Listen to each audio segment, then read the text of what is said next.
Médico veterinario, doctor, ¿cómo le va? Buen día, ¿cómo anda usted? Buenos días, Pepe, ¿cómo están? Un gusto de nuevo estar con ustedes. Raulito, ¿qué es la idiatidosis? La hidatidosis, eh, Idatidosis es. hidatidosis, Ahí está, yo le metí una I de más ahí. sí, una I de más. Sí. ¿Y Pero qué bueno, lo es? que abunda a veces molesta. Bueno, ¿Qué es la la idiatidosis? hidatidosis es una enfermedad parasitaria Ajá. transmitida por los perros a las personas. En realidad es una enfermedad que se mantiene en el ciclo rural entre los animales rumiantes menores principalmente, también pueden ser los mayores, es decir, Sí. ovejas, cabras y vacas, y los perros. ¿Cómo es que se mantiene este ciclo? Es decir, el perro tiene en su intestino, que se llama huésped definitivo, y crece en él el parásito adulto, es una tenia muy pequeñita, es la más pequeña que se conoce, tiene más o menos entre 4 y 5 milímetros de largo, o sea, medio centímetro como mucho, Ujú. muy finita, casi como un pelo o un hilo de coser, un poquito más grueso que eso, muy pequeñita, y esa tenia pone huevos más o menos al cabo de entre 30 y 45 días desde que llega al perro, más o menos en ese tiempo ya empieza a poner huevos, y está en el perro más o menos un año viva, Mm. poniendo huevos, que pone muchos cientos de huevos, cada perro no tiene una tenia, sino que tiene cientos de tenias. Entonces, Mm. ¿qué cantidad de huevos salen en la materia fecal de un perro? Miles, miles y miles de huevos, que por supuesto no se ven.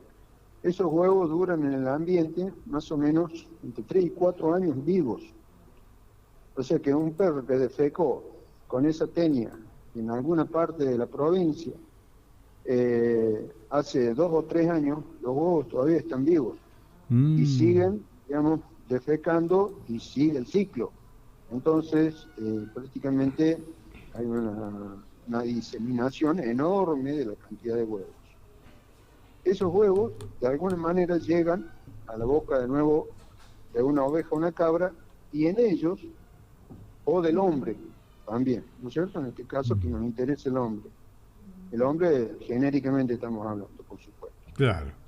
Eh, en el hombre o en los animales se empieza a generar a crecer ese huevo que lo come la vaca o el animal o el hombre, atraviesa, digamos, el intestino, pasa al torrente circulatorio, va a cualquier órgano del cuerpo, generalmente va al hígado, o a veces va a los pulmones, o puede ir a otros órganos. Hemos tenido casos en cerebro, casos en hueso, casos en médula espinal, en riñón, bueno, prácticamente en todo el organismo, donde ese huevo se queda ahí y empieza a crecer. Tarda más o menos mucho tiempo, digamos, no es que crece rápido, no es que crece de un día para otro, tarda años en crecer, a veces 4, 5, 8 años, y no tiene un régimen de crecimiento constante, sino que en algunos casos crece hasta cierto tamaño y ahí se queda, el organismo lo frena, digamos, de alguna manera, y ahí se queda el crecimiento. Pero hay veces que crece mucho, inclusive puede llegar a tener el tamaño de una sandía, de un melón, Mm. de un pomelo, a veces en pulmón o en hígado, o como les dije, en cualquier otra parte del cuerpo, inclusive dentro de los huesos, Claro. se mete en el hueso se lo come por dentro, prácticamente lo destruye el hueso y una persona se quiebra, por ejemplo, un brazo o una pierna o algún otro hueso del cuerpo Sí. y resulta que adentro del hueso estaba un quiste hidatídico. Qué bárbaro, ¿no? Y es un Increíble. estado reproductivo del parásito. Y hay que Es tener decir, el mucha parásito, precaución entonces. este estado, digamos, este quiste, que como ya te dije, del tamaño, de diferentes tamaños, Sí. generalmente es esférico, como si fuera un globito de agua, digamos, es Ajá. lo mismo. Inclusive así se lo conoce en el campo como bolsita de agua. Cuando se Mm. carnea un animal, por ejemplo una cabra o una oveja o una vaca, dicen, tenía bolsitas de agua en el hígado o en los pulmones, porque la gente la corta con el cuchillo y Claro. sale líquido que es totalmente cristalino, como si fuera agua. Entonces la gente le dice bolsitas de agua. Resulta que en las paredes de ese quiste tiene las cabecitas de los parásitos que se crecen uno al lado de otro, y entonces cuando ese quiste es comido por un perro, en el intestino del perro se prenden unas cabecitas chiquititas de parásitos y empieza a crecer este parásito que, como te dije, tiene más o menos entre 4 y 5 milímetros y llega a medir, digamos, esa medida 5 milímetros, y al cabo de entre 35 o 40 días empieza a poner huevos ese parásito que se difunde en el ambiente. En consecuencia, Raúl, Sí. me parece que la palabra acá es higiene, limpieza, pulcritud, cuidado, precaución, anticiparse a la contaminación, ¿no? Sí, por supuesto que eso que decís vos es absolutamente importante. Pero ya sabiendo, digamos, que el ciclo de la enfermedad, cómo es, ya, con la explicación esta que hemos dado, la gente ya sabe, digamos, de que no hay que darle las vísceras crudas a los perros. Es decir, cuando se carnea, normalmente cerca del carneador está un perro. Y entonces lo que hace el carneador es tirarle los bofes, que le dicen, que son los pulmones, o el hígado, porque a veces le encuentran algún tipo de deformación, alguna cosa anormal, Claro. y se la dan a los perros. Esa cosa anormal que tenía el hígado o el pulmón puede ser un quistidatídico, y entonces ahí sigue el ciclo, ese perro consume eso, y el perro no tiene síntomas prácticamente. Es decir, es un perro flaco. En el campo, lo más normal que hay es un perro flaco, y entonces esto no tiene ningún síntoma en el perro. No es que el perro empiece a vomitar ni nada por el estilo. No, crece en él y en su intestino el parásito, y ahí está durante, como te digo, como un año por lo menos, dando huevos al ambiente. Y entonces se contamina todo. A veces, para seguir con una secuencia, los perros viven cerca de gente que siembra, por ejemplo, lechuga.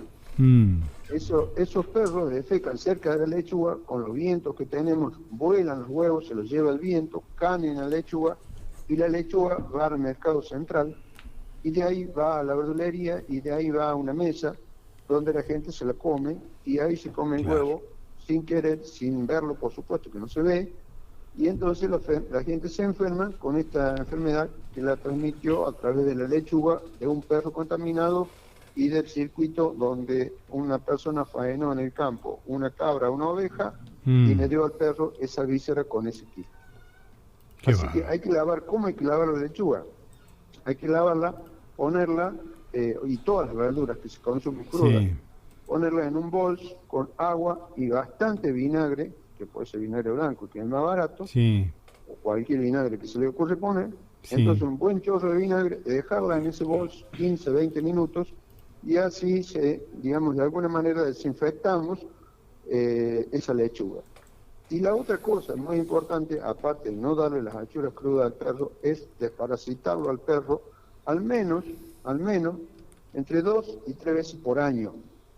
O sea, un perro de campo tiene que ser desparasitado también, igual que un perro de ciudad, con una droga que se llama Praziquantel. Esta droga, que se vende normalmente en todas las veterinarias de la provincia y del país, viene a veces en combinación con otras antiparasitarias.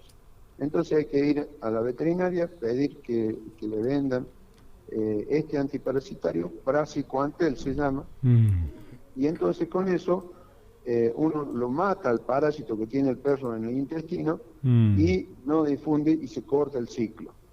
Es decir, esto hay que hacerlo siempre, Claro. siempre. O sea, no es que a un perro se lo debe desparasitar una vez en la vida cuando es cachorrito y nada más. No, no es así. Claro. Sí, porque los ciclos y los huevos siguen estando, se siguen contaminando y sigue el ciclo de las enfermedades. O sea, hay que desparasitar los perros, como te digo, Claro. por lo menos entre 2 y 3 veces por año, a todos los perros y los del campo, muy importantemente. Raúl, espectacular lo tuyo como siempre. Una sola pregunta más agrego, a ver qué hora es, 8:56, tenemos tiempo. Una sola pregunta que quedó pendiente del otro día, porque hay toda una campaña para que dejen de teñirlo a los perros, ¿no? Teñirle el pelo a los perros. ¿Es así? ¿No se le puede teñir el perro a los pelos? ¿El pelo a los perros? Mira, la verdad que si se puede o no se puede, yo creo que sí se puede, pero no sé si realmente sea bueno para el animal, o sea, no es una cosa natural. Todo lo que no sea natural es riesgoso de hacerlo por diferentes cosas, ¿no?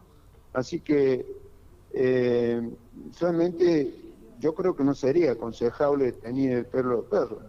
No sé, desde el punto sanitario, la verdad que desconozco si realmente le va a hacer daño al perro, pero... Lo que puede hacer daño tiene que ver cuando hay productos en contacto con la piel, más que con el pelo.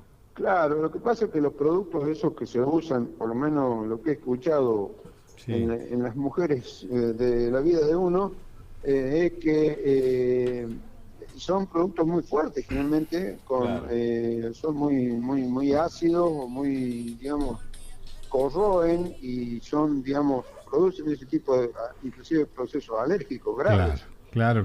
Así que ahí estaría el gran riesgo de producir algún daño al animal por ese tipo de cosas. Y yo le digo a la perra de casa, pero no deja de teñirse toda la semana, Dios mío. Bueno, no, lo ideal es limpiarlo, pero ahí tocaste un punto que es muy importante, el tema del baño. Y se correlaciona con esto que estamos hablando, porque resulta que los perros también tienen en su pelo los huevos, esos que estábamos hablando de los parásitos, estos que estábamos diciendo recién. Sí. Entonces hay que bañarlo al perro con jabón blanco, o con shampoo neutro, o comprar en veterinaria, por lo menos una vez por mes. ¿Cómo hago para agarrar a la perra de casa? Bueno, que se vaya? es difícil, pero cuando uno lo hace pequeño al animal, se puede hacer. Y es muy importante el baño, porque así se sacan los huevos, esos que estaban en el pelo del perro, y puede jugar un niño con el perro mejor, digamos, sin la posibilidad de contagiarse, porque uno si lo toca al perro y se lleva la mano a la boca, se contamina. Evidentemente. Si el perro no está bañado nunca en su vida, la posibilidad de que tenga un montón de huevos y demás cosas en el pelo es muchísima. Entonces, en este caso, bozal y a bañarlo de prepo. ¿Y después qué pasa? Porque la gente le tiene miedo en el invierno. Chicos, los perros en general no se resisten mucho a los baños, salvo que uno no lo haya tocado en su vida y no le haya hecho caricias ni nada por el estilo. Pero si uno es cariñoso con el animal, generalmente se dejan bañar. Así, mucha gente tiene perritos de la calle.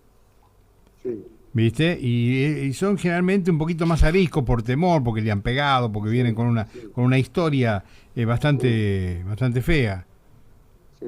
Entonces, en ese caso, ¿cómo tratamos? Porque es difícil, ¿no? Parecía una broma, pero lo estoy preguntando en serio. Es difícil cuando un perrito es de la calle, y sobre todo a veces cuando ya no son tan bebé, no son tan cachorritos. Para todos, inclusive para nosotros que somos personas grandes, cambiar las costumbres nuestras es bastante difícil. Imagínate cambiar la costumbre a un perro. Claro. O sea, es bastante complicado.